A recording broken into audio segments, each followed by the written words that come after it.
Before Morgan le Fay became a name whispered with suspicion, before she was cast as a witch, a temptress, a rival, and a danger to kings, she stood at the edge of one of the most enduring legends ever told. On a cold and moonless sea, a wounded king is carried toward an island hidden from ordinary sight. The water is black, the air heavy with salt and fog, and the shore ahead seems less like land than a threshold. It is not simply the end of a journey. It is the end of an age. Somewhere in that dim borderland between life and death, between history and myth, stands Morgan. She is one of the most mysterious figures in Arthurian legend because she never stays still long enough to be fixed in a single form. In one story, she is a healer who tends the dying. In another, she is a queen of enchantment who lives beyond the reach of common law. In another, she is Arthur's half-sister, sharp with resentment and power, moving through Camelot's glittering halls with the quiet confidence of someone who understands every weakness in the room. To some writers, she is protective. To others, destructive. To later generations, she becomes something even more dangerous. A woman who knows too much, wants too much, and refuses to remain obedient. That refusal is part of what makes her unforgettable. Morgan le Fay survives because she represents a question that never fully goes away. What happens when a woman in legend is not merely beautiful or noble, but powerful? What happens when she heals as well as harms? When she guards secrets rather than revealing them? When she belongs to the world of kings but is never truly controlled by it? Her story is not just about magic. It is about fear. It is about transformation. It is about the way medieval society imagined women who stood too close to power, knowledge, and independence. Her name itself carries that tension. Morgan sounds ancient, almost elemental, as if it belonged to the landscape before it belonged to literature. Le Fay links her to fairy world enchantment, to a realm that is seductive and unsettling at once. She is not fully human in many later tales, but she is not fully a monster either. She exists in the unstable space between reverence and suspicion, between sacred wisdom and forbidden craft. That is why she endures. She cannot be reduced to one simple role without losing the very force that made her legendary. The world that created Morgan was itself unstable. Britain had been reshaped by conquest, religion, memory, and loss. Old Celtic traditions had not vanished cleanly. They lingered in fragments, in places, in symbols, in stories told beside fires, and later copied into manuscripts by monks who were trying to preserve the past even as they reshaped it. In that world, a figure like Morgan could emerge from many sources at once. From the echoes of ancient goddess traditions, from the imagination of medieval storytellers, from the political needs of kings, and from the deep medieval fascination with otherworldly women who seem to stand just outside the ordinary order of life. Her story is not only the story of one character, it is the story of how legends are made, revised, and weaponized. It is the story of how a woman can begin as a healer and end as a villain without ever truly disappearing. It is the story of Camelot's bright dream and the shadows beneath it. And it is the story of how the medieval imagination turned mystery into meaning, and meaning into myth. To follow Morgan le Fay is to enter a landscape of mist-shrouded islands, torchlit halls, broken loyalties, and shifting identities. It is to watch a figure move through centuries of storytelling, changing shape each time she is remembered. Some versions make her dangerous, some make her tragic, some make her wise, some make her cruel. Yet all of them preserve the same underlying force: Morgan le Fay is never passive. She is never merely decorative. She is always doing something, guarding something, taking something, or knowing something that others do not. That is where the real story begins. The Britain that gave birth to Morgan le Fay was a land haunted by endings. Roman roads still cut across the countryside like scars from a vanished empire. But weeds pushed through the stone and silence settled over abandoned forts. Great villas crumbled beside rivers that no longer carried imperial ships. In the west, old Celtic kingdoms struggled to survive while new invaders crossed the sea. Saxon war bands carved settlements into fractured territories. Christian monks carried manuscripts through forests, once sacred to pagan gods. Every generation watched the world change again. It was in this atmosphere of collapse and reinvention that Arthurian legend emerged. The stories of Camelot did not appear in an age of certainty. They appeared in an age of memory, a desperate attempt to imagine unity in a broken land. And somewhere inside those fading Celtic traditions, beneath stories of warrior kings and enchanted islands, another figure waited in the shadows. Not yet Morgan le Fay, not yet Arthur's enemy, but something older than Camelot itself. A woman connected to healing waters, hidden knowledge, and the dangerous power of the other world. Before she became the sorceress of medieval romance, she belonged to a deeper and stranger Britain, one filled with sacred groves, forgotten gods, and legends whispered long before monks ever wrote them down. To understand Morgan, we must first return to the world that created Arthur. Britain after Rome was not a kingdom. It was a question. For generations, Roman order had given the island roads, law, fortifications, trade, and the hard confidence of imperial rule. Then that order thinned, broke, and withdrew. What remained was a landscape of half-remembered power. Ruined baths, silent villas, weather-beaten milestones, and forts that once watched the frontier but now stared out across fields swallowing their own foundations. The roads still ran straight, but the authority that built them had gone. The world was still there, but the center had vanished. That absence mattered. In the centuries that followed, people did not simply live after Rome. They lived inside its collapse. Across the island, small kingdoms struggled to survive. Some were Britannic, carrying the legacy of Roman Britain in altered form. Others grew stronger in the east, where Saxon settlements expanded and old borders became unstable, then meaningless, then contested again. In the west and north, local rulers defended shrinking territories. In monasteries and great halls, stories moved from mouth to mouth, changing shape each time they were spoken.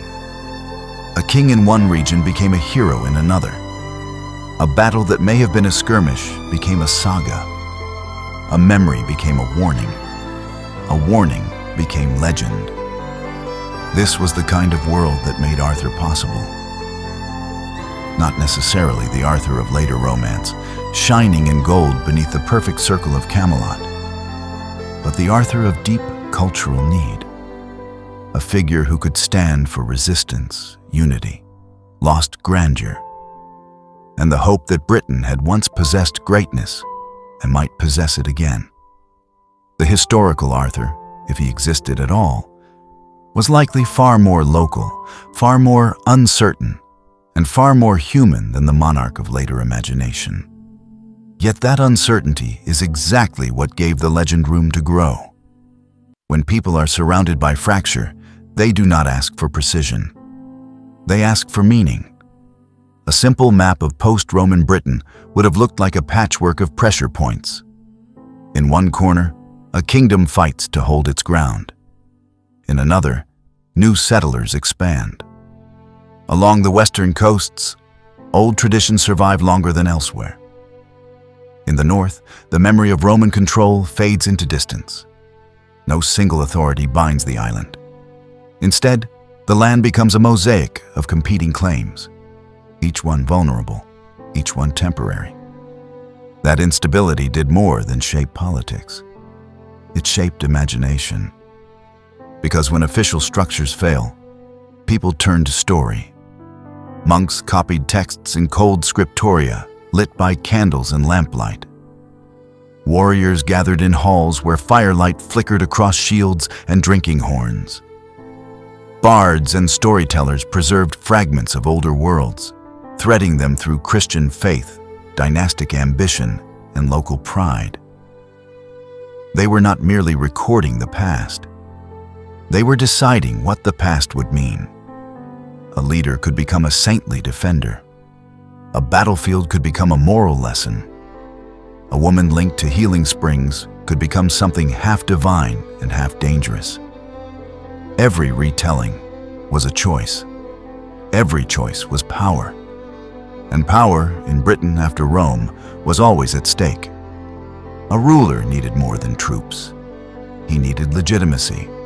He needed lineage, divine favor, memory, miracle, and the sense that history itself stood behind him. The Arthurian cycle later provided all of that. Arthur could become the king who restored order because the world around him seemed to have lost it.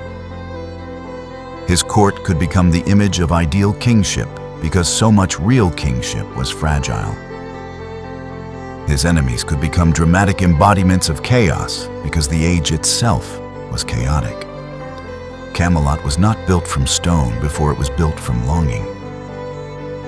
That longing mattered to Morgan's story too, because before she became the polished courtly enchantress of French romance, Morgan belonged to the same deep layer of cultural memory that made Arthur necessary in the first place. The early medieval world had not yet sorted all of its inherited traditions into neat categories. Sacred women, healers, otherworld figures, queens and goddesses could blur into one another. A female figure associated with hidden places or special knowledge might be revered in one telling and feared in another. She could be linked to the land, to water, to healing, to death, or to transformation. She could stand at the boundary between the human and the supernatural. And that boundary was exactly where legend liked to dwell. A riverbank at dusk, a stone circle under low cloud, an island half hidden by mist. These are the kinds of places where such figures belong. Not because history proves them, but because story needs them. Morgan's later identity was built from that atmosphere. She did not emerge from one source, one author, or one instant.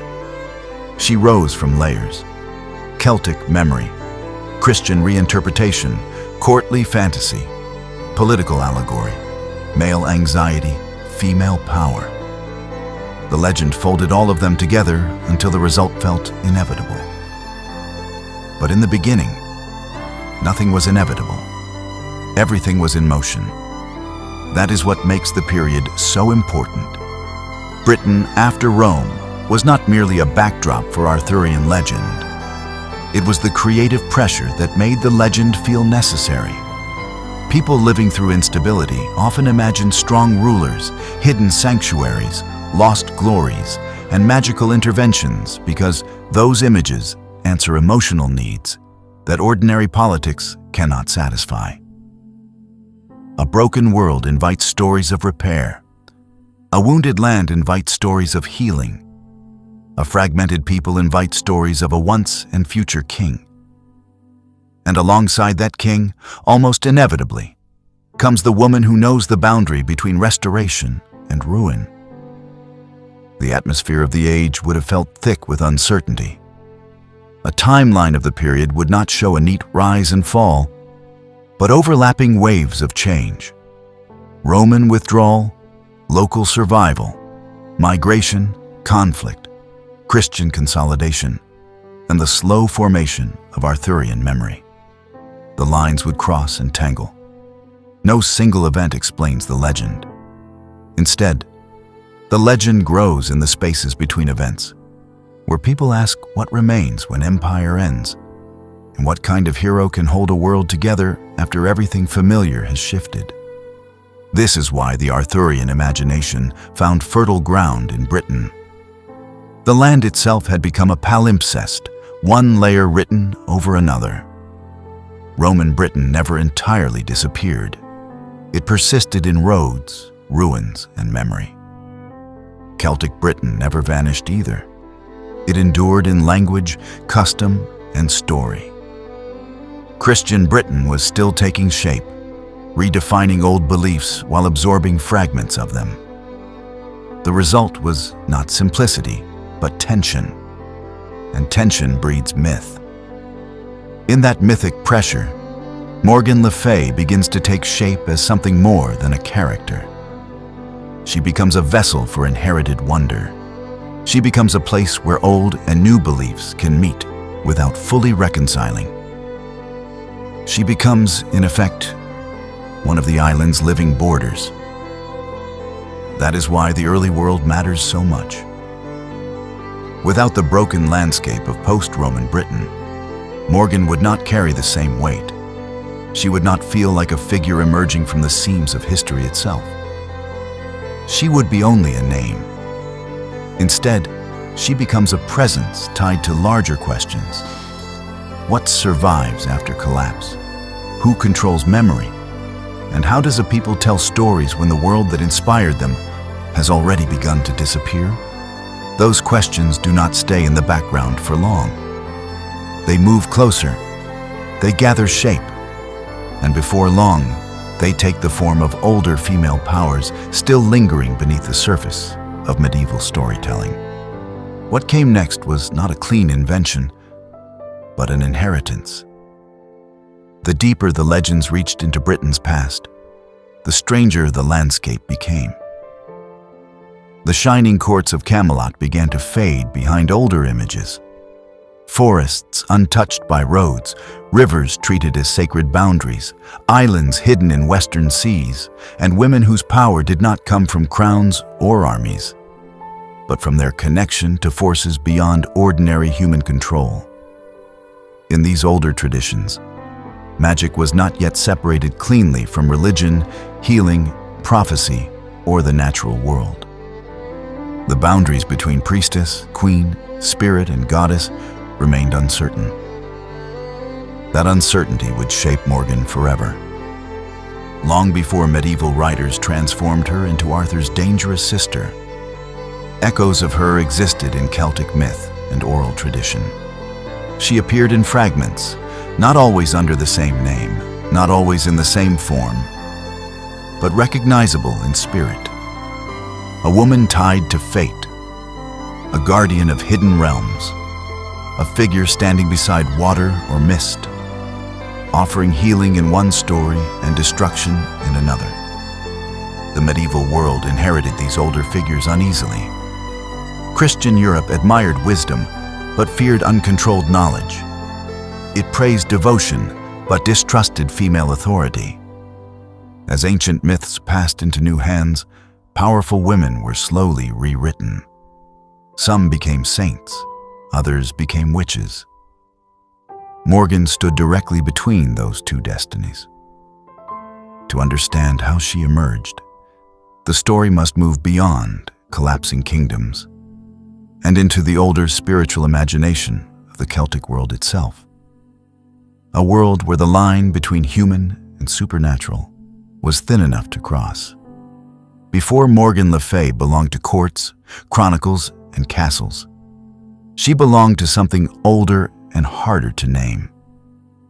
She belonged to the kind of memory that survives when history has not yet found words for itself.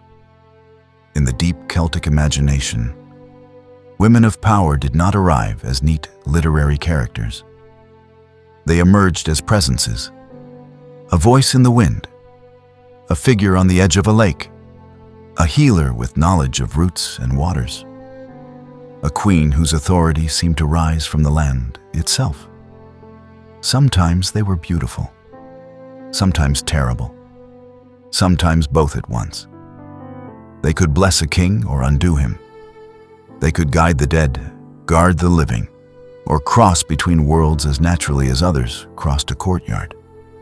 In that older world, power was not always divided into clean categories. It was seasonal, sacred, dangerous, and alive. Morgan le Fay seems to rise from that world like mist lifting off dark water. Later writers would attach her to Arthurian family drama and courtly intrigue.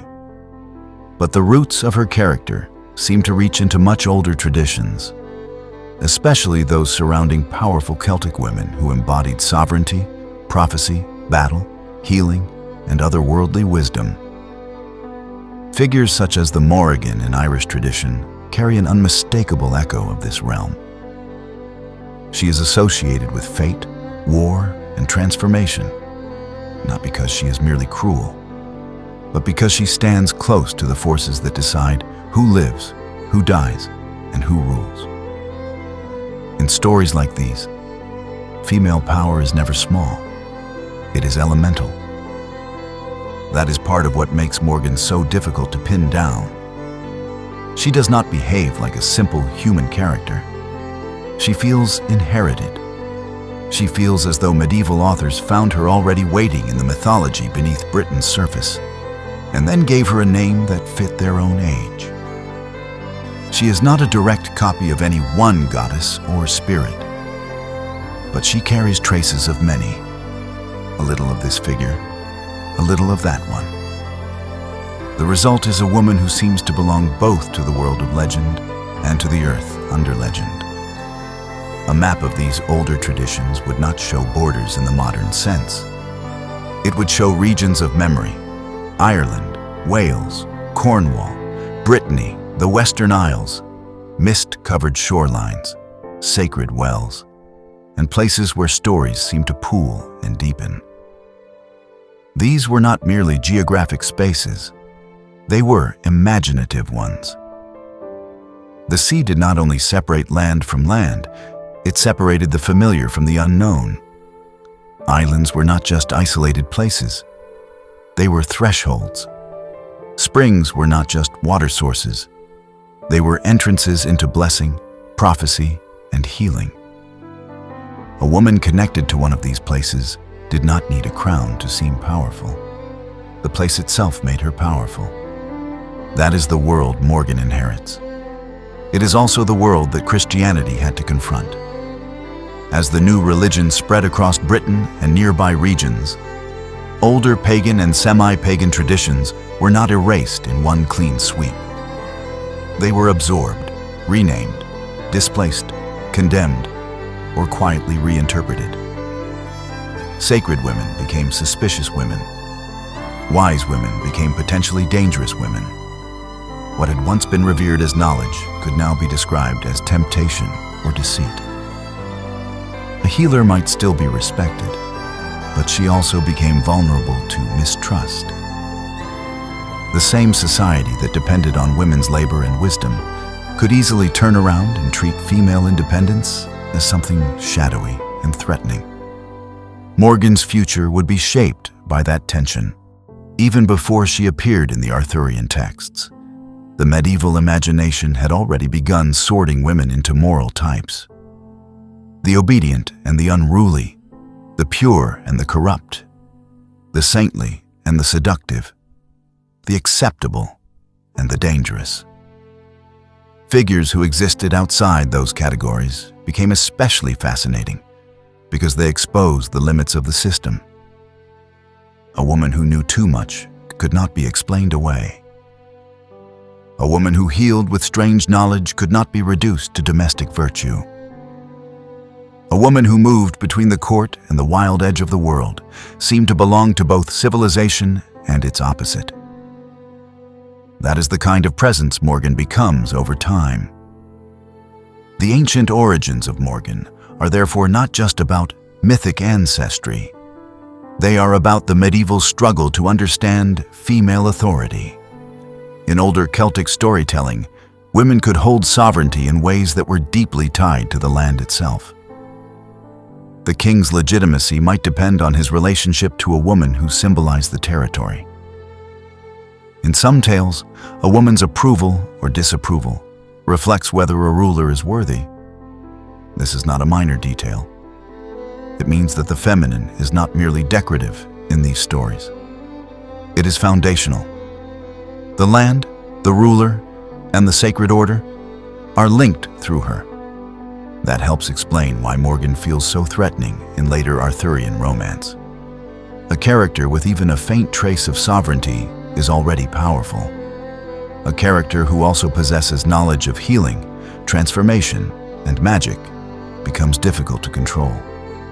Medieval writers did not simply invent a villain from nothing. They inherited a figure whose symbolic power was too great to remain harmless. There is also the question of the other world, which hovers around Morgan like the edge of a veil. Celtic legend often imagines a realm just beyond ordinary sight, a place of beauty, danger, and timelessness. It can be reached through water, through hills, through mist, through dream, or through the right kind of story. Women frequently act as guides to this realm, which makes them both fascinating and unsettling. They know where the boundaries are. They know how to cross them. They know what happens when the crossing is not reversed. Morgan's later island of Avalon feels like one of these places. It is a site of healing, mystery, and final rest, but also of separation. It belongs to the border between life and death, history and legend. A simple graphic of Avalon in relation to Britain would show it not as a fixed dot on a map, but as a shimmer off the western coast. Something half imagined and half remembered. It is the kind of place that does not need to be found physically in order to exist powerfully in narrative. Morgan belongs there because she belongs to thresholds. The old stories also help explain why she is often linked to healing. In pre-modern worlds, healing was not sharply separated from magic, ritual, and spiritual knowledge. Knowledge of herbs, waters, charms, and bodily care could be practical and sacred at once. A woman who possessed such knowledge might be called wise, but she might also be feared, especially if she stood outside the usual structures of male authority. In later literature, the same qualities that mark Morgan as a healer can also make her seem dangerous. The difference often lies less in what she does than in who is telling the story. That is why Morgan's identity remains unstable across the centuries. She is a vessel into which different ages pour their anxieties. To a pagan or semi-pagan audience, a woman of power might be sacred. To a Christian moralist, she might be suspect. To a courtly writer, she might become a rival, a test, or a temptation. To a modern reader, she may look like a survivor of older female authority pushed into a hostile literary system. The legend changes, but the tension remains the same. At the center of it all is a simple but unsettling idea. Power does not always look the way authority expects it to look. Sometimes it appears as a queen, sometimes as a healer, sometimes as a sister, sometimes as a woman standing alone at the water's edge, knowing more than the king who rides toward her. Morgan's earliest roots are important because they make her later transformation feel less like invention and more like reinterpretation. Medieval authors did not create her in a vacuum. They inherited a deep and tangled symbolic world in which female figures could embody the land, fate, war, healing, and the supernatural all at once. Once that world entered Christian literary culture, its meanings began to shift. The sacred became suspicious. The ambiguous became dangerous. The powerful woman became an object of fascination and fear. And that is precisely where Morgan begins to sharpen into the figure audiences now recognize. She has not yet been fully named. She has not yet taken her place beside Arthur. She has not yet become the sister of Camelot or the enemy of Guinevere. but the shape is there. The shadow is there. The old world is giving way to the new. And in that passage, Morgan is already moving forward. Then came the writer who made the legend feel historical. For the first time, Arthur was not simply a warrior remembered in fragments. He became part of a grand narrative about Britain's past and future. A story vast enough to hold kings, prophecy, conquest, and loss. And beside that king, almost as if she had been waiting for the right author to notice her, stood Morgan, no longer only an echo of ancient female power, but a named presence in the Arthurian world. That was the beginning of her life on the page. Morgan le Fay entered written legend the way a figure enters a lit chamber from a dark hallway. Not loudly, not fully understood, but impossible to ignore once she appeared. By the early 12th century, Britain's past had become a rich field for reinvention. Monks, clerics, nobles, and political minds were all reaching backward through time, trying to shape memory into something useful. This was the world of Geoffrey of Monmouth, the writer who would do more than almost anyone else to gather scattered traditions about Britain and give them the grand architecture of history. In his hands, the old stories of kings and warriors did not remain loose fragments. They were arranged into a sweeping narrative of rise, betrayal, prophecy, and destiny. And within that narrative, Morgan emerged. Not as the full sorceress of later romance, not as the sharp-tongued enemy of queens or the shadow in Camelot's halls. In Geoffrey's world, she appears first as a being of remarkable, almost luminous significance. A healer associated with Avalon, a place that already feels less like geography than revelation.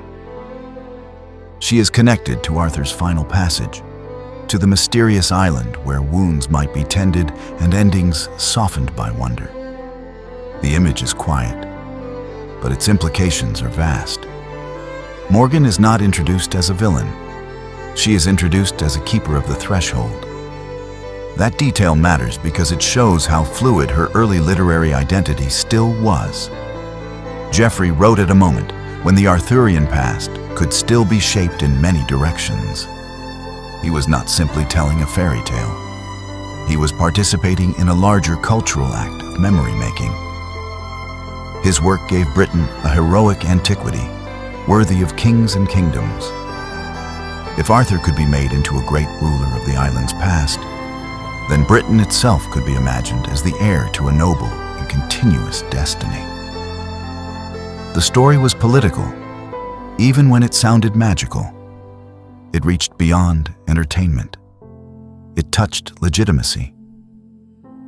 A simple timeline of Geoffrey's world would show a medieval Europe growing more literate, more politically complex, more conscious of national identity, and more eager to connect present power with ancient glory.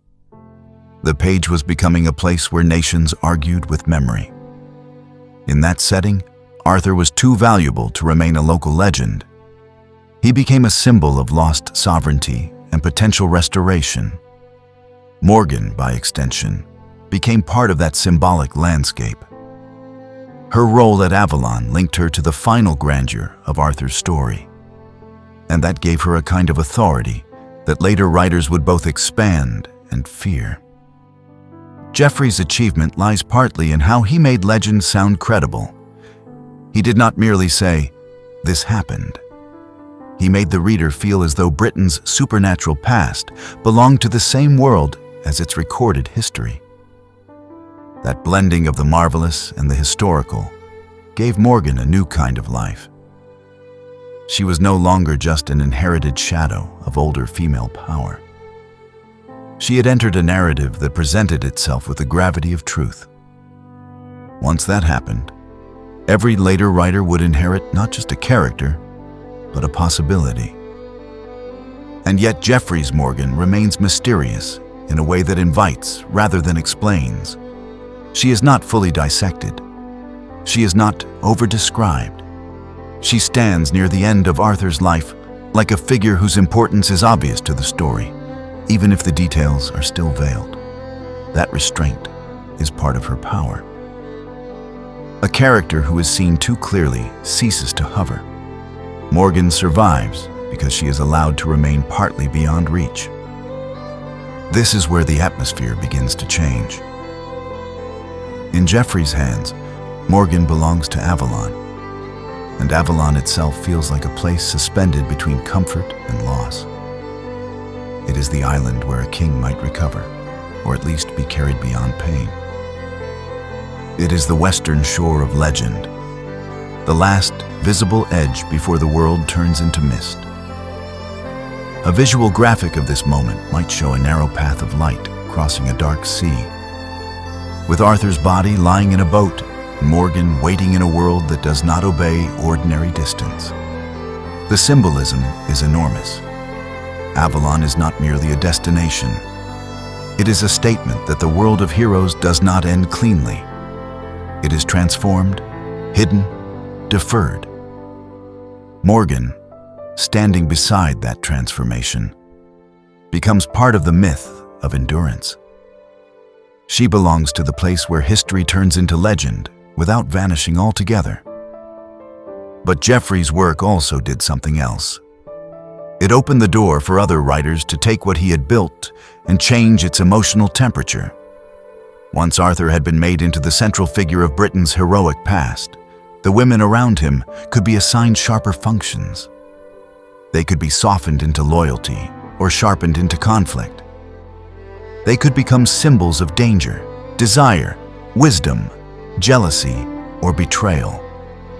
Morgan was especially vulnerable to this process because she already stood at the edge of several traditions at once.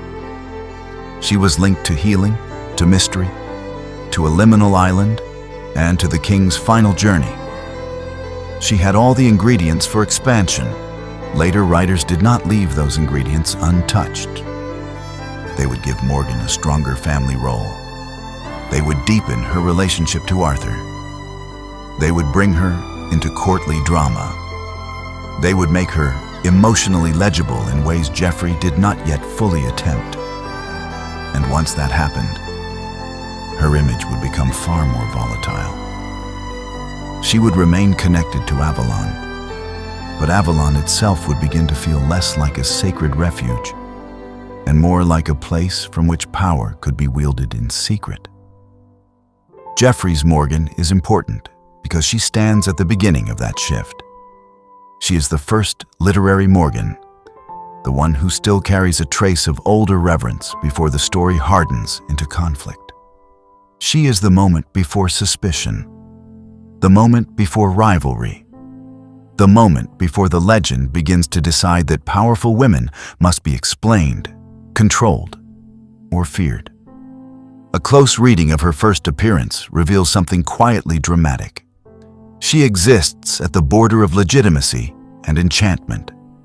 That is the exact place where medieval culture often placed women whose power could not be neatly categorized.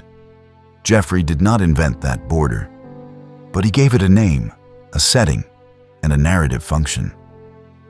From that point on, Morgan would never again belong only to the hidden background of myth. She would be visible, and visibility is dangerous in legend. The more clearly Morgan appears, the more easily later authors can redefine her. Once she is present on the page, she can be judged. Once she can be judged, she can be revised.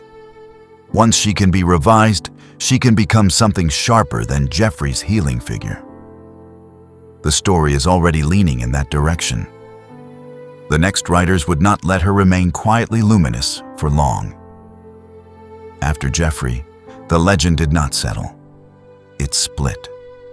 The Arthurian world moved from the broad, national-scale ambition of historical myth into the richer, more intimate world of romance, where motives mattered as much as battles and emotions could redirect destiny. Courts grew more elaborate. Relationships became more tangled. Women in the story were no longer only symbols of legitimacy or grace. They could be rivals, instigators, protectors, temptations, or threats. That shift changed Morgan forever. The healer of Avalon would remain, but another Morgan was coming into view now. Sharper, more political, more personal, and far more dangerous to the order around her. If Geoffrey of Monmouth gave Morgan her first clear shape, the writers who followed gave her teeth. The Morgan who emerged in the later Arthurian tradition was no longer only a healer from Avalon, standing at the edge of Arthur's passing. She became something more complicated, more intimate, and far more threatening to the world of Camelot. She stepped out of the mist and into the family of the king. She became Arthur's half-sister. She moved from the margins to the center. And once she was inside the royal household, her power could no longer be described only as mysterious. It had to be explained, defended against, or punished. That is where the transformation begins. The romance writers of medieval France and England loved Camelot not just as a kingdom, but as a stage for desire, betrayal, prestige, and peril. Their stories were not satisfied with broad, heroic outlines. They wanted tangled relationships. They wanted private motives. They wanted human weakness pressed hard against honor. In that environment, Morgan became a perfect figure for complication. She was too intelligent to remain decorative, too independent to remain harmless, too closely tied to Arthur's bloodline to be ignored. She could wound the king from within the family itself, and that made her far more dramatic than an outside enemy ever could be. A simple visual map of this shift would show Morgan moving from Avalon into Camelot, from the West's misty threshold into the bright, polished center of power. That movement tells the whole story. In the older version, she belonged to the borderlands. In the later version, she infiltrated the heart of the kingdom. Once she entered the royal circle, every glance, every gift, every spell, and every grievance acquired political meaning. The change in her image also reflected a change in medieval thinking. Earlier traditions could allow a woman of supernatural power to remain ambiguous, even respected. Courtly romance, however, often demanded moral clarity, especially when female power threatened masculine control. A woman who knew magic, understood healing, and acted with her own agenda could easily be recast as dangerous. If she was beautiful, her beauty could become suspicious. If she was intelligent, her intelligence could become manipulation. If she was wounded by the world around her, that wound could be interpreted as malice rather than pain. Morgan absorbed all of those projections. Some stories emphasize her as Arthur's sister, which immediately makes her more emotionally charged. She is not some remote enchantress from a distant island. She is family. She shares his blood and therefore shares in the kingdom's internal contradictions. She understands the royal household from the inside. She knows the weakness of power because she has lived near it. That knowledge is one of the most dangerous things a character can possess in a courtly world. A stranger can be defeated. A sister cannot be dismissed so easily. At the same time, Morgan's association with seduction deepened her complexity. Medieval literature often treated female sexuality as a site of both fascination and fear. A woman who desired freely, or who seemed to use desire strategically, was rarely allowed to remain simply human in the eyes of the text. She became a test, a temptation, a moral crisis. Morgan entered that role with unusual force because she was not only sexualized by later storytellers, she was also given agency. That combination unsettled medieval norms. It suggested a woman who could choose, manipulate, refuse, or retaliate. That is why Seductress is not quite the same thing as victim in Morgan's case. The later stories often place her in positions where desire is entangled with resentment, rivalry, and ambition. She is not merely offered to male imagination, she pushes back against it. She watches. She calculates. She remembers. She acts. In some versions, she uses charm as a tool. In others, she becomes the object of male suspicion precisely because she cannot be neatly controlled. Either way, the text marks her as dangerous. And danger, in the medieval imagination, often looked like knowledge. Morgan's magic becomes increasingly important in these retellings. She is no longer just connected to healing at Avalon. She begins to embody the wider medieval anxiety over women who know too much about hidden things. She understands transformation. She understands illusion. She understands the kind of power that cannot be seen directly because it works by altering appearances, shifting loyalties, and unsettling certainty. In a world that prized hierarchy and visible order, that kind of power was deeply unsettling. This transformation would be simple but vivid. On one side, Morgan stands beside healing waters, her hands open, her face calm, her power aligned with restoration. On the other side, she stands inside a stone chamber surrounded by shadow, scrolls, and secrets, her expression harder to read. The same woman, two different moral temperatures. Medieval literature could not decide which version it needed most, so it often kept both alive at once. That contradiction is one of the most fascinating things about her. Morgan is repeatedly pulled between roles that seem to cancel each other out.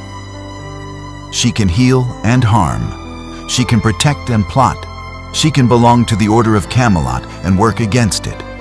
She can be a sister in one scene and a sorceress in the next.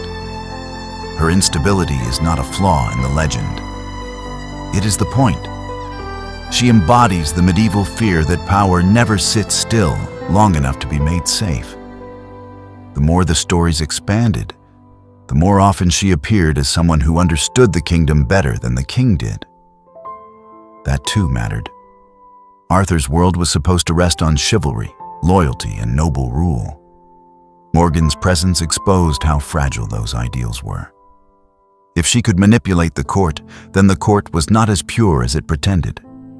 If she could turn knowledge into leverage, then the kingdom was built on a foundation more brittle than its polished surface suggested. She became, in effect, the story's internal pressure point. That is why her later portrayals feel so charged. She's rarely just a character. She is a challenge. And yet the strongest versions of Morgan never flatten her into a simple villain. Even when the texts make her more hostile, more jealous, or more openly antagonistic, they preserve a sense that she is reacting to exclusion as much as she is pursuing destruction. She is a woman with access to power, but not always to respect. She belongs to the king's family, but not always to his trust. She is gifted, but gift alone does not guarantee safety. If anything, it makes her harder to overlook and easier to fear. In that sense, Morgan's transformation is not only about magic, it is about medieval social imagination. She reveals how the age thought about women who crossed boundaries. A woman who remained safely inside domestic and moral roles could be celebrated. A woman who moved between spaces, especially between court and wilderness, healing and sorcery, love and resentment, became a story problem that had to be solved. Medieval authors solved it by making her grand, alluring, and dangerous all at once. The result is one of the most enduring figures in Arthurian literature. A woman who cannot be reduced without losing the very qualities that make her unforgettable. She is sister and adversary. She is seductress and strategist. She is sorceress and healer. She is a reminder that every kingdom creates its own shadow, and that sometimes the shadow wears the face of someone who knows the king too well. By this stage of the legend, Morgan is no longer drifting at the edges of Arthur's story. She is touching it directly, pressing against its walls, revealing where the structure can crack. The question is no longer whether she matters. The question is what she will do with the knowledge she has gathered from standing so close to power. And that question leads directly into the intimate world of Camelot itself, where family becomes politics, romance becomes rivalry, and the kingdom's downfall begins to feel personal. Once Morgan was brought into Arthur's household, the legend changed scale. The story was no longer only about kingship or enchanted islands. It became about kinship, resentment, loyalty, and betrayal inside the royal circle. Camelot, so often imagined as bright and ordered, began to look less like a perfect court and more like a fragile family trapped inside its own legend. Every relationship mattered now. Every wound mattered. Every gift could be a trap. Every kindness a maneuver. Every silence a warning. Morgan's power became most dangerous when it had names attached to it. Arthur, Guinevere, Merlin, Urien, Avalon. That was when the story stopped being distant myth and became something far more intimate. Once Morgan le Fay was written into the bloodline of Arthur, Camelot stopped feeling like a distant ideal and began to resemble something far more unstable. A family holding itself together through ritual, reputation, and fragile trust. This shift changes everything. A kingdom can survive enemies on its borders. It can survive wars, invasions, and rival kings. But a kingdom struggling with conflict inside its own household begins to weaken from within. That is where Morgan now stands. Not outside Camelot looking in, but inside its emotional structure, where loyalty is personal and betrayal is intimate. She is no longer simply a magical figure in the background of Arthurian legend. She is Arthur's sister in many traditions, a woman who shares his origin but not his authority. That distinction matters more than it first appears. Shared blood should have meant shared respect, but in medieval storytelling it often created tension instead. A sister could become a rival not through ambition alone, but through proximity, through being close enough to see how power is distributed and how unevenly it is held. In this reimagined Camelot, Morgan grows up near the center of power, but never fully inside it. Arthur becomes king, becomes symbol, becomes the figure around whom loyalty is organized. Morgan, however, remains slightly displaced. That displacement becomes emotional fuel. She knows the court from the inside, but does not belong to its idealized version. She understands its ceremonies, but is not always granted its authority. In many tellings, that gap becomes the foundation of her resentment. But resentment alone does not explain her complexity. Morgan's relationships inside Camelot form a network of emotional tension that medieval writers return to again and again. Arthur represents legitimacy and order, but also distance. He is the king, which means he is structurally separated from her even when they are physically close. Guinevere represents another axis entirely. The queen whose presence defines Camelot's public face, whose relationships become central to its moral and political drama. Between them, Morgan becomes a figure of friction, someone who exposes the contradictions in a court that claims harmony, but constantly produces conflict. In some traditions, Morgan's rivalry with Guinevere becomes one of the defining emotional engines of the legend. It is not simply personal jealousy in a modern sense. It is also symbolic. Guinevere represents the idealized queen within the system of chivalry, while Morgan represents a woman who cannot be fully contained by that system. Where Guinevere is often framed within expectations of queenship, Morgan resists categorization.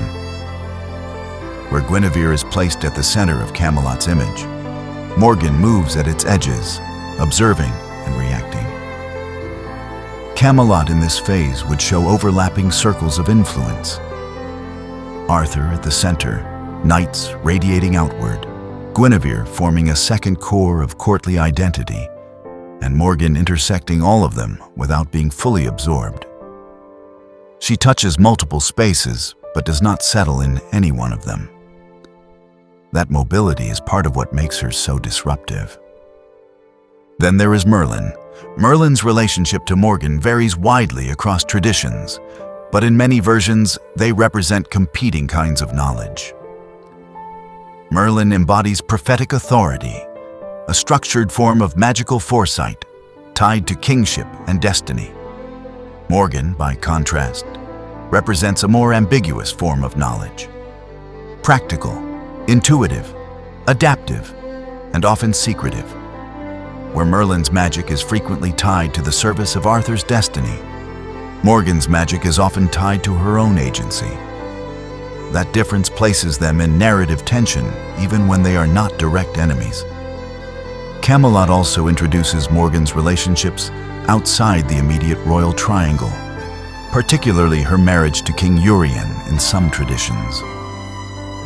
This relationship adds another layer of complexity. On one level, it anchors her within political alliance and noble structure. On another, it places her in a position where loyalty is divided between marriage, family, and personal ambition. Medieval storytelling often uses such arrangements to explore the instability of alliances built on power rather than affection. Morgan's position within them becomes ambiguous, neither fully domestic nor fully rebellious. Then there is Avalon, a figure who appears in later Romance traditions as both lover and instrument of conflict. In these narratives, Morgan's emotional world becomes even more entangled with Arthur's fate. Love and rivalry are no longer separate categories. They overlap, they collide, they create situations where affection can become a tool of strategy, and strategy can masquerade as affection. Whether Morgan acts out of desire, revenge, political calculation, or some mixture of all three is often left deliberately unclear. That ambiguity is essential. It is what keeps her from becoming a simple antagonist. In Camelot's family structure, every emotional bond carries political weight. Love is never just personal. Betrayal is never just private. Rivalry is never just emotional.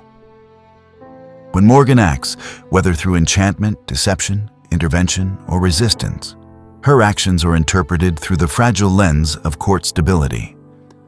If Arthur is weakened, the kingdom is weakened. If Guinevere is challenged, the image of Camelot is challenged. If knights are misled, the entire structure of chivalric order becomes uncertain. Morgan becomes the point where all of those uncertainties converge. At the same time, her actions often reflect something more human than pure malice. Many interpretations of her character suggest motivation rooted in exclusion, injury, or correction of imbalance. She is a woman who sees the contradictions in Camelot more clearly than those who benefit from it. She recognizes that the kingdom's ideals are not always matched by its behavior. That recognition does not make her actions noble, but it does make them intelligible. Medieval romance does not always resolve that tension. Instead, it leaves it open, allowing Morgan to remain both critique and threat. This is why Camelot feels different once she is inside it. Without Morgan, the court can appear unified, idealized, almost timeless. With Morgan, it becomes exposed. The seams of its relationships become visible. Its emotional contradictions become harder to ignore. she's not merely breaking the kingdom from the outside. She's revealing that the kingdom has never been entirely stable on the inside. That is the deeper significance of her presence in this phase of the legend. She is the reminder that even the most celebrated ideals of chivalric order are built on fragile human relationships. Sibling rivalry, romantic jealousy, political anxiety, and competing visions of power.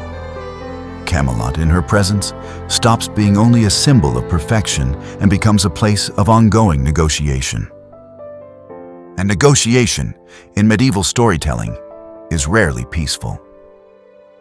The more Morgan moves through the court, the more the story shifts toward tension that cannot easily be resolved. Every alliance carries risk. Every bond carries the possibility of fracture. Every gesture may conceal intent. In this environment, Morgan is not an anomaly. She is a symptom of a deeper instability within Camelot itself. What happens next is not simply a continuation of her personal story. It is the escalation of the entire legend's internal conflict. The moment when fear, suspicion, and moral judgment begin to reshape how magic itself is understood. And that is where Camelot's brighter surface begins to darken. And as Morgan's influence grows within the Arthurian world, so too does the fear surrounding her kind of power.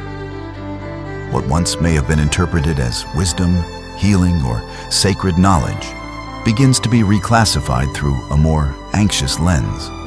The medieval imagination becomes increasingly preoccupied with the idea that certain forms of knowledge are not just unusual, but dangerous. Magic stops being neutral. It becomes suspect, and women who possess it begin to occupy a precarious space between fascination and accusation. In this shifting climate, Morgan le Fay moves from being merely a disruptive presence within Camelot to becoming something far more feared in the broader cultural imagination. A figure through whom an entire society negotiates its anxieties about control, order, and forbidden knowledge. By the time Morgan le Fay fully settles into the Arthurian imagination, the world that tells her story has changed its attitude toward power itself. What earlier generations might have described as healing knowledge, inherited wisdom, or liminal connection to the unseen world is increasingly reinterpreted through suspicion. Medieval Europe is no longer simply preserving old traditions inside new Christian frameworks. It is actively reorganizing them.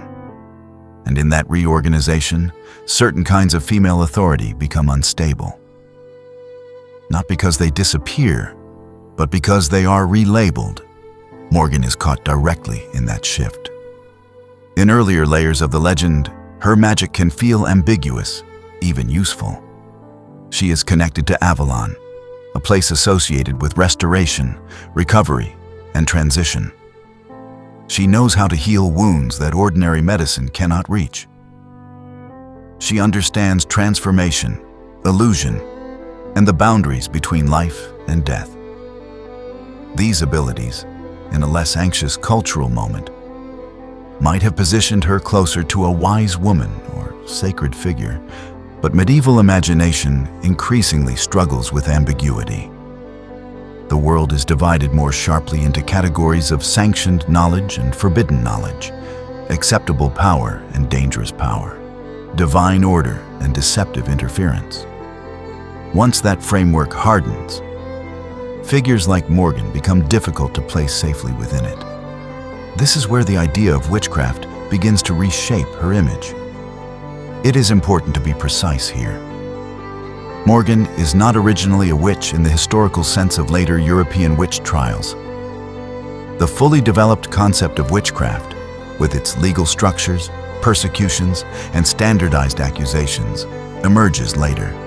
But the cultural seeds of suspicion are already present in medieval thought. The idea that certain kinds of knowledge are secret, disruptive, or socially destabilizing allows writers to reinterpret magical women in increasingly hostile ways. Morgan becomes a vessel for that reinterpretation. Her intelligence, once a source of fascination, begins to look like calculation. Her independence, once a narrative feature, begins to look like defiance. Her healing knowledge, once a sign of authority, begins to look like unnatural interference. Even her connection to Avalon, a place of rest and otherworldly transition, can be reframed as separation from proper order, a retreat into a space outside human control. In this environment, fear does not appear suddenly. It accumulates. Medieval Europe is also undergoing broader cultural pressures that intensify this process. Religious authority becomes more structured. Legal systems become more defined. Political power becomes more centralized in certain regions. As institutions strengthen, so does sensitivity to anything that appears to exist outside them. Magic, especially when associated with women operating independently of formal authority, becomes an easy category for suspicion. Morgan stands directly in the path of that anxiety. In many later retellings, she is increasingly portrayed not only as a rival within Camelot, but as someone who actively disrupts its moral and political stability. She is accused of deception, enchantment, manipulation, and interference with rightful order. Even when her actions remain ambiguous, interpretation moves toward condemnation. The same act that might be read as strategic in one telling becomes malicious in another. This is one of the most important transformations in her legend. Not what she does, but how what she does is explained. A shifting timeline of Morgan's image across medieval literature would show a gradual darkening rather than a single break. Early appearances retain the traces of healing and neutrality. Later romances introduce rivalry and emotional conflict. Still later traditions emphasize magical danger, moral ambiguity, and eventual antagonism. By the time the legend is fully developed, Morgan can appear as a figure who threatens the stability of Camelot not just politically, but metaphysically. As though her knowledge itself destabilizes the moral architecture of the world around her. Yet even in this darker framing, Morgan never becomes entirely one-dimensional. That is what makes her so enduring. Even when she is cast as an adversary, she often retains a sense of depth that resists simplification. Her motivations are not always reducible to cruelty. They may include resentment, yes, but also intelligence, awareness of hypocrisy, and a different understanding of power than the court around her. Where Camelot represents order, Morgan often represents exposure, the revealing of what that order hides. This is where the fear surrounding her becomes culturally significant. Witchcraft in the medieval imagination is not just about spells or supernatural acts. It is about control. It is about the anxiety that certain individuals might possess forms of influence that bypass accepted hierarchies. Morgan's magic, therefore, is frightening not only because it is magical, but because it is independent. It does not always serve the king. It does not always align with the court. It operates from within and without at the same time. That dual position makes her especially unsettling.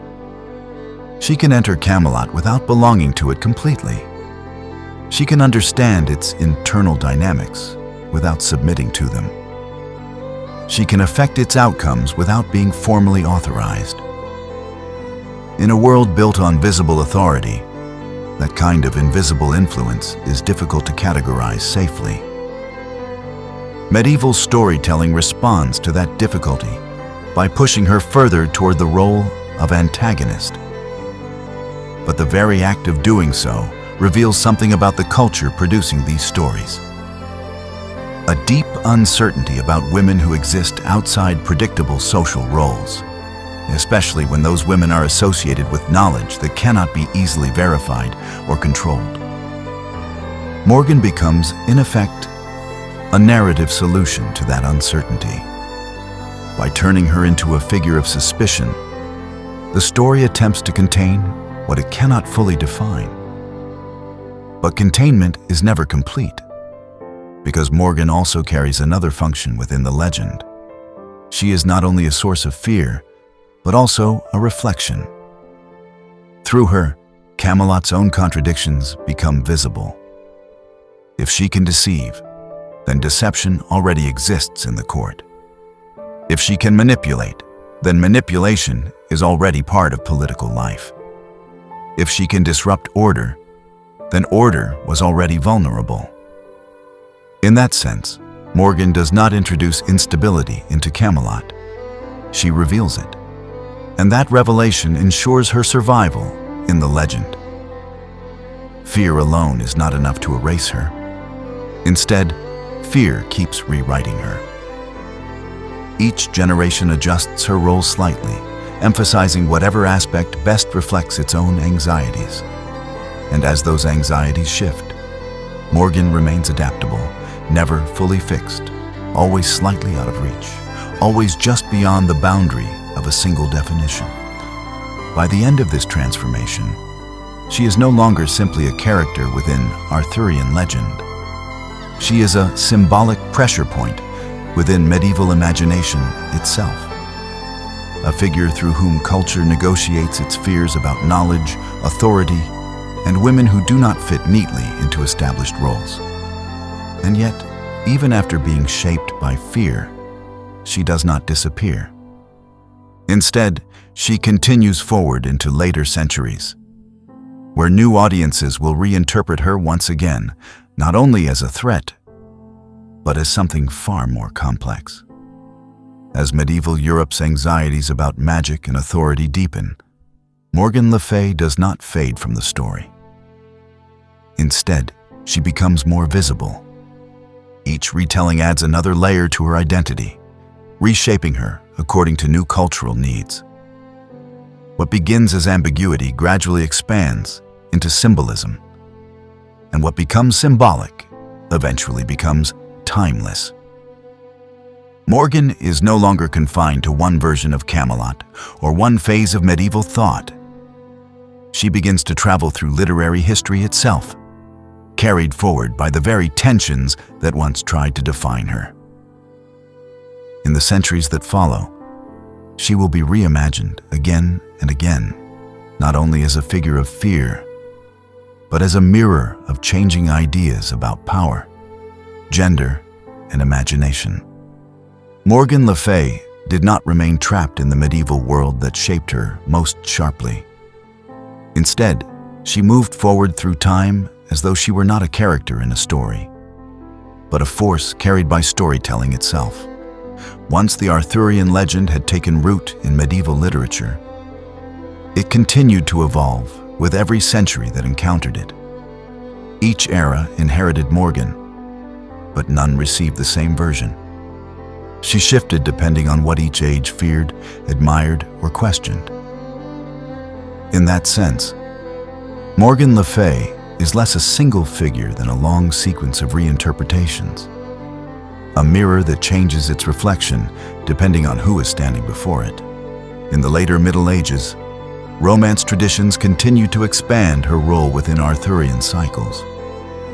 She remained closely tied to enchantment and to Avalon, but her relationship to Arthur and Camelot became more emotionally charged and narratively complex.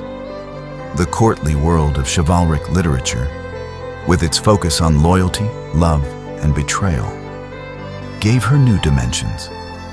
She was no longer just a distant magical presence. She was now embedded in the emotional and political life of the court. That proximity ensured she could never be ignored. As manuscripts circulated across Europe, Morgan's identity began to fragment and multiply. In some versions, she remained a healer, connected to mystical knowledge and the liminal world of Avalon. In others, she became a rival to Guinevere, a figure who tested the moral integrity of Camelot from within. In still others, she grew more overtly antagonistic, associated with deception, illusion, and political interference. These variations did not cancel each other out.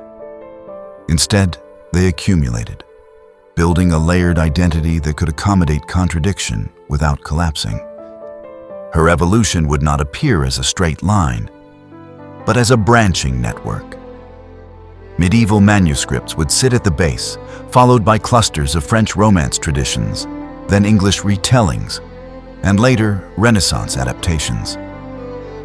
From each point, Morgan emerges slightly differently, sometimes softer, sometimes darker, sometimes more magical, sometimes more human. The result is not a stable portrait, but a shifting constellation. During the Renaissance, Arthurian material did not disappear, but it became part of literary revival and reinterpretation. Writers returned to medieval sources with new artistic sensibilities, often reshaping Morgan to fit evolving ideas about classical learning, courtly behavior, and moral allegory. She remained present, but her role became more stylized, more symbolic, and at times more distant from the emotional intensity of earlier Romance traditions. The Victorian period brought one of the most significant transformations in Morgan's modern identity. The 19th century experienced a powerful revival of interest in medievalism, often idealizing the Middle Ages as a time of romance, chivalry, and spiritual depth. In this context, Arthurian legend was reimagined on a grand scale, and Morgan re-entered cultural consciousness with renewed intensity. Artists and writers were fascinated by her ambiguity. She could be depicted as beautiful, dangerous, tragic, or regal, sometimes all at once. Importantly, Victorian interpretations often reflected their own cultural tensions surrounding gender, morality, and power. Morgan became a space where anxieties about female independence could be explored through myth rather than direct social commentary. She was no longer only a medieval antagonist or enchantress.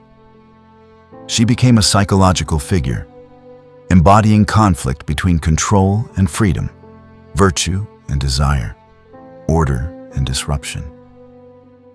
This period did not simplify her. It expanded her symbolic range. As the 20th century arrived, Morgan le Fay entered a new phase of reinvention through modern literature, film, and popular culture. The rise of fantasy as a genre created space for Arthurian figures to be reinterpreted outside strict historical or moral frameworks. Morgan could now appear as a powerful sorceress, a misunderstood antagonist, a tragic anti-hero, or even a guide to hidden knowledge depending on the narrative. Modern storytelling often reframes her more sympathetically than medieval texts did. Rather than treating her solely as a villain, many contemporary interpretations emphasize her intelligence, autonomy, and marginalization within patriarchal structures of power. In these versions, her actions are sometimes recontextualized as responses to exclusion, injustice, or political imbalance. This does not erase her darker portrayals, but it places them within a broader emotional and ethical landscape. Morgan's image became fluid. She appears as regal and commanding, dressed in elaborate robes that emphasize authority.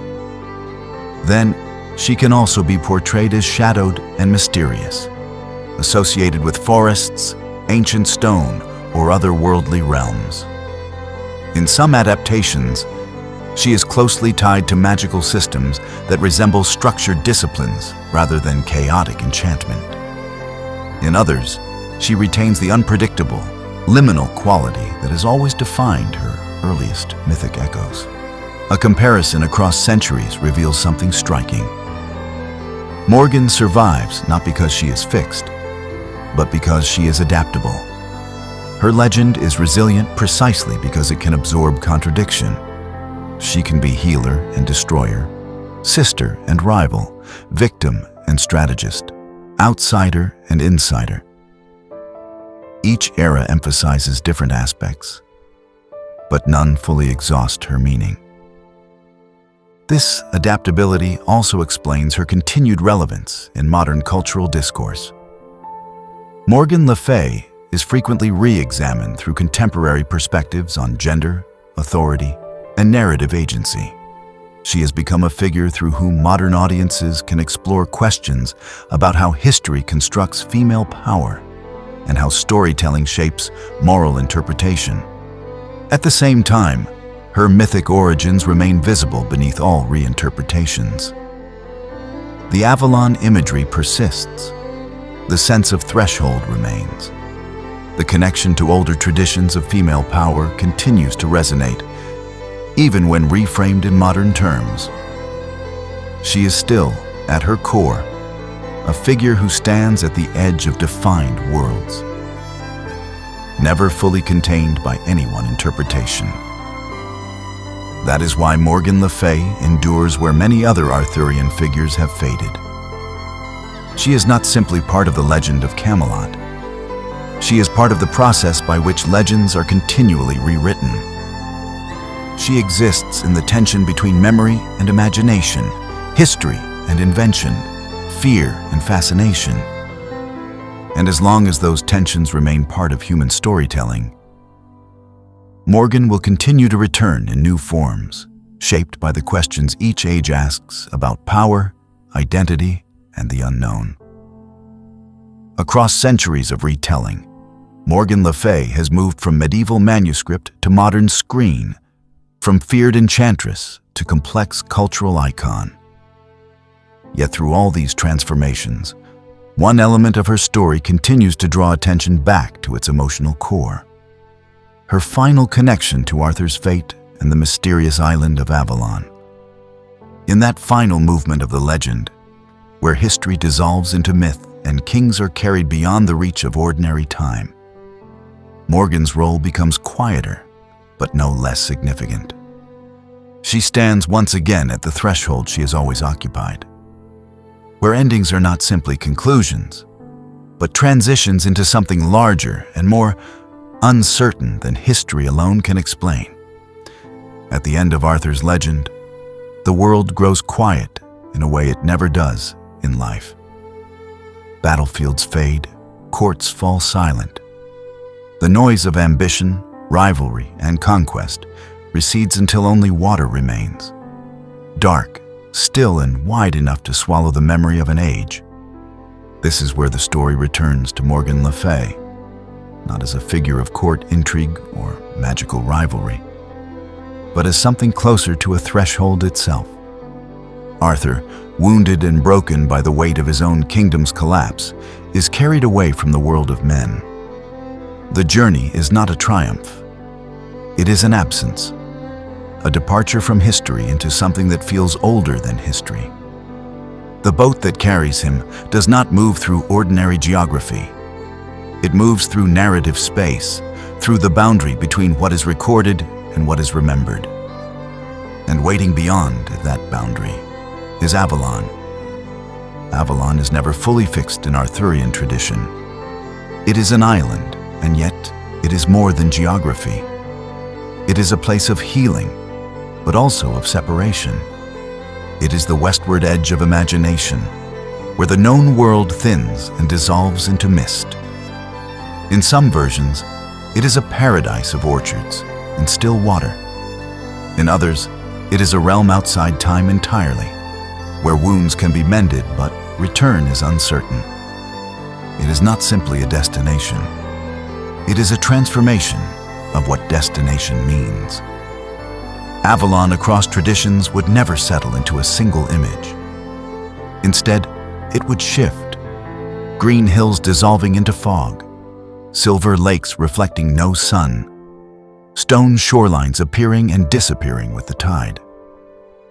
At its center, Morgan le Fay waits, sometimes alone, sometimes surrounded by unseen attendants, sometimes indistinguishable from the island itself.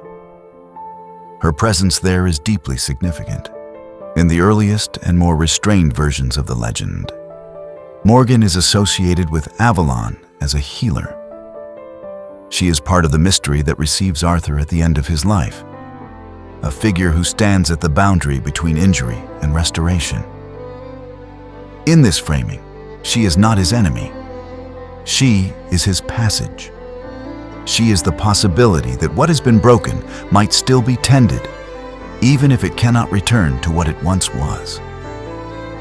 But later interpretations deepen and complicate this image. Morgan becomes not only a healer, but a keeper of Avalon, a figure who understands its hidden laws. She is no longer merely present at Arthur's arrival.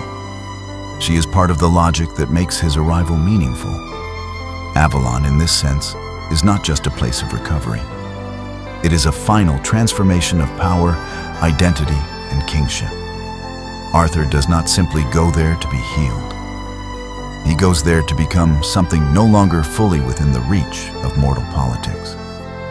Morgan's role in this transition is subtle, but essential. She stands at the point where legend stops behaving like history. Everything that defined Camelot, loyalty, betrayal, rivalry, love, ambition, begins to lose its structure in Avalon's mist. What remains is something quieter and more uncertain. The story does not conclude so much as dissolve. In that dissolution, Morgan reappears in her oldest form, not the rival, not the sorceress of court conflict, not the antagonist of Guinevere or the manipulator of knights, but the figure of threshold and knowledge, the one who understands endings not as destruction, but as movement into another condition of being. In this sense, she is less a character at the end of Arthur's life, and more a reflection of what Arthur's life becomes once it is no longer contained by history. The last voyage is therefore not only Arthur's, it is also Morgan's, because she remains when the world of Camelot no longer does. She belongs to the space where stories stop behaving like political narratives and begin behaving like memory. That is why Avalon matters so deeply in her legend. It is the place where contradiction is not resolved, but held, where healing does not restore what was lost, but changes what loss means, where endings do not close, but transform.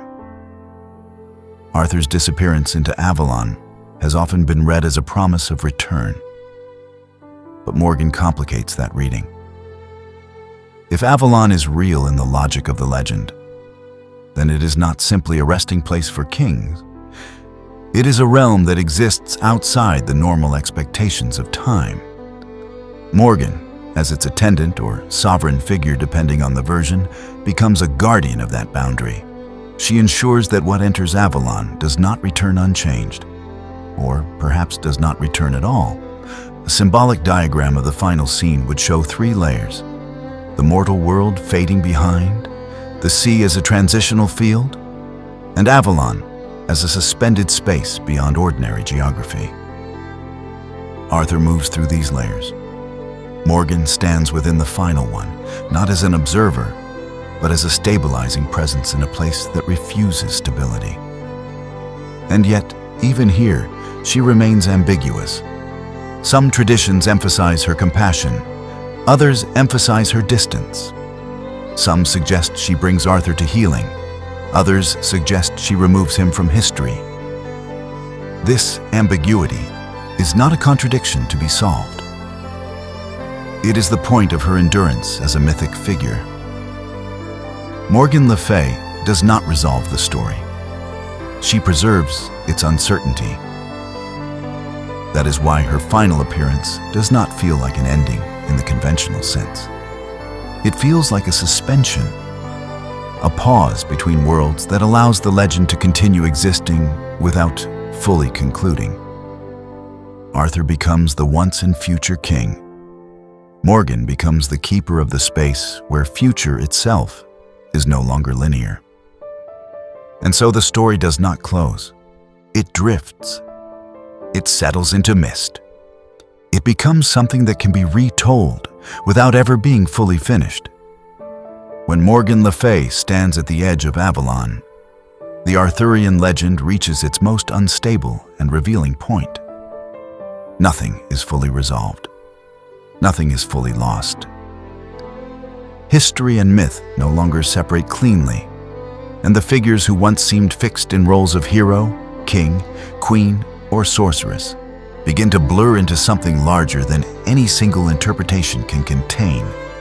To understand Morgan at this moment is to understand not only the end of Arthur's story, but the deeper question that has shaped her across every transformation.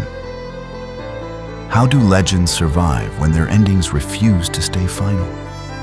Morgan le Fay survives because she never allows the story to settle.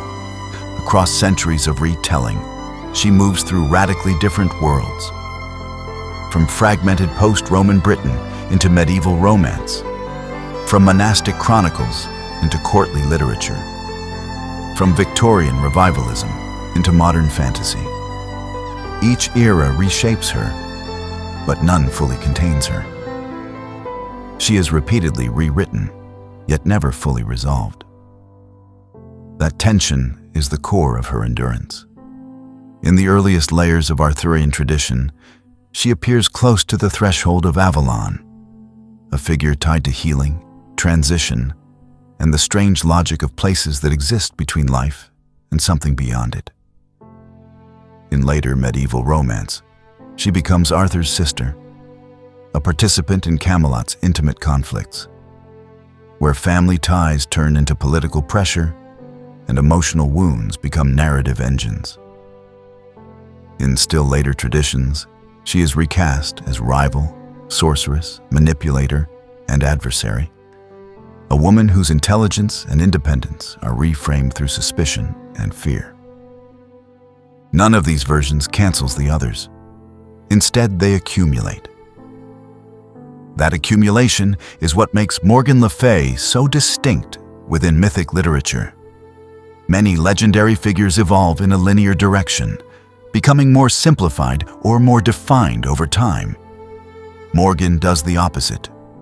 She expands outward, absorbing contradictions. She can be healer and destroyer in the same tradition, protector and threat within the same narrative universe, victim of exclusion and agent of disruption within the same interpretive framework. Rather than narrowing into a single identity, she becomes a field of competing meaning. That density is what keeps her alive. Morgan le Fay endures because she represents something medieval storytelling could never fully resolve: the presence of female power that does not fit comfortably within inherited structures of authority. She is too close to kingship to be dismissed as external chaos, yet too independent to be absorbed into its legitimacy. She moves between roles that medieval culture often tried to separate: healer and magician, sister and rival, noblewoman and outsider, guardian and disruptor. In doing so, she exposes how fragile those categories actually are. Her relationship with Arthur is especially revealing. In some versions, she guides him toward Avalon, participating in the final transition of his legend. In others, she undermines his court from within, revealing the instability beneath Camelot's idealized surface. In both cases, she remains bound to him, not simply as antagonist or ally, but as something closer to structural counterpart, a figure who reveals what Arthur's world cannot easily acknowledge about itself. Camelot, often imagined as a symbol of perfect order, becomes more complex in her presence. Its ideals of chivalry and unity are tested by internal contradiction. Its emotional relationships carry political consequences. Its sense of moral clarity becomes harder to maintain. Morgan does not simply disrupt Camelot. She reveals that its harmony was always dependent on narrative control. Once that control weakens, her presence becomes unavoidable. Even the fear associated with her in later medieval imagination reflects this function. As cultural attitudes toward magic, knowledge, and female authority shift, Morgan becomes a convenient figure through which anxieties are expressed. She is recast as witch, seductress, and antagonist not because she changes, but because the culture interpreting her does. Her identity becomes a surface onto which each age projects its concerns about power that cannot be fully regulated. And yet, despite all reinterpretations, Avalon remains at the edge of her legend. That final image, mist over water, an island that is both refuge and removal, a journey that is both ending and transformation, continues to anchor her story. Whether she is healer, sister, sorceress, or rival, Morgan le Fay remains connected to that threshold space where meaning is not fixed, but in motion. Avalon is not simply her destination. It is her domain of ambiguity made visible. In the end, Morgan le Fay is not best understood as a single character within Arthurian legend. She is better understood as a process by which medieval imagination explored the boundaries of female power, moral uncertainty, and narrative control. A process by which history turned into myth, and myth turned into interpretation. A process by which stories reveal more about the societies that tell them than about any one figure within them. That is why she remains. Not because she is resolved, but because she never is.